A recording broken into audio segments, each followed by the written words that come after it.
Hello, good morning बच्चों। कैसे हैं आप सब लोग।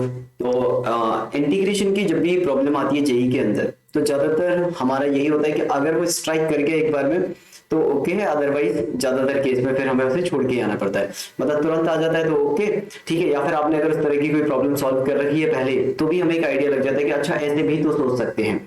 तो वो एक मतलब ये मैनिपुलेशन वाला चैप्टर है जिसमें कि अगर आपका मैनिपुलेशन बहुत तगड़ा है तो आप बड़ी आसानी से क्वेश्चन सॉल्व कर लेते हो, उस टाइम पे स्ट्राइक कर जाता है। तो उसी कैटेगरी में मेरे पास एक ये प्रॉब्लम है। इस तरह की प्रॉब्लम जेई मेन में काफी आती है। मतलब ये जो सेगमेंट है ना, वो जेई मेन का काफी फेवरेट रहा है। अगर आप एवरेज उठा के देखोगे तो इस तरह के क्वेश्चंस बहुत ज्यादा आए हुए हैं। अब इस तरह की प्रॉब्लम को हमें सॉल्व करना है। देखो, एक तो इसका आइडिया ना अपने को ऑप्शन से लग जाता है कि ऑप्शन में ये आ रहा है तो मुझे वो बनाना चाहिए, ठीक है। अब जैसे ऑप्शन में इसमें 1 + 10x 1 + cot x की पावर 4 3/4 जैसा कुछ दिया है, वो ऑप्शन मैंने नहीं लिखे हैं यहाँ पे। तो अगर मैं इसको सॉल्व करूं तो अब मैं इसको कैसे सोचूंगा। देखो, तो जैसे ही मैंने ये देखा तो सबसे पहले मैं क्या करूंगा, यहाँ से cos की पावर 7 बाहर निकालूंगा। अब जैसे ही मैं इस cos की पावर 7 को बाहर निकालूंगा तो ये 4/7 था, तो 7 से 7 तो कैंसिल हो जाएगा और पावर 4 बचेगा। तो मेरा काफी हद तक तो काम हो जाएगा। तो मेरा जो पहला थॉट प्रोसेस है करके देख लेते हैं, ये आना चाहिए। तो इसी तरीके से आपको सोचना है।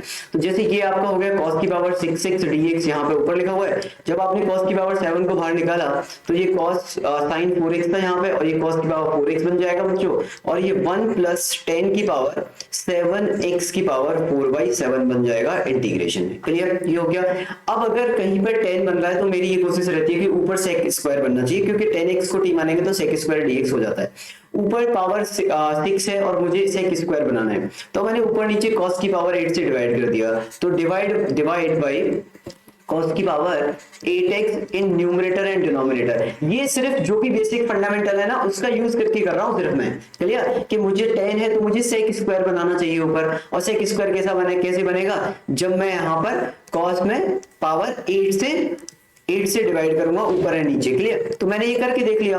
तो ऊपर तो आपका बन जाएगा बच्चों sec स्क्वायर x dx, और नीचे कितना बचेगा, यहाँ पे cos 8 था तो 4 से 4 कट जाएगा, यहाँ पे 10 बचेगा आपका। तो 10 की पावर 4x यहाँ पे बच जाएगा आपका, और ये बच जाएगा आपके पास 1 + 10 की पावर 7, और ये 4/7 हो जाएगा।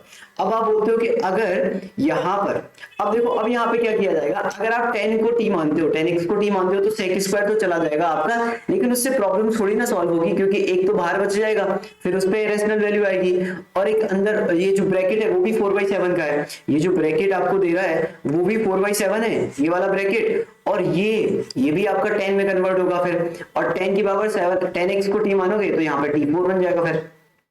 तो अब ये तो फिर से प्रॉब्लम रहेगी, तो कुछ और सोचते हैं। तो मैंने सोचा क्यों ना इसमें से मैं 7 को ही बाहर निकाल लूं। अगर आप इसमें से 7 को बाहर निकाल लेते हो तो 7 को बाहर निकालने पे कितना हो जाएगा बच्चों, ये हो जाएगा आपके पास यहाँ पर ये sec स्क्वायर x dx हो जाएगा अपॉन, जब आप 10 की पावर 7 को बाहर निकालोगे तो 4 बन के बाहर आएगा, तो 10 हो जाएगा ये आपके पास 8x, और यहाँ पे देखो बचेगा आपके पास 1 + 10 की पावर माइनस का 7x, और ये यहाँ पे dx इंटीग्रेशन। क्लियर, अब अगर मैंने, और ये 4/7 है, अगर मैंने 1 + 10 की पावर -7x को t माना, यानी कि 1 + 10 की पावर माइनस का 7x को अगर मैंने t माना, तो ये कितना हो जाएगा, -7, और 10 की पावर ये माइनस का 8x हो जाएगा पावर में, और यहाँ पर 10x का हो जाएगा sec square x dx। Clear, अगर अब आप ध्यान से देखो तो आपका ये पूरा फंक्शन यहाँ से dt में चला जाएगा। क्लियर, तो ये तो पूरा dt में चला गया आपका। तो अब आपके पास क्या बचेगा, यहाँ पे बचेगा माइनस का 1/7,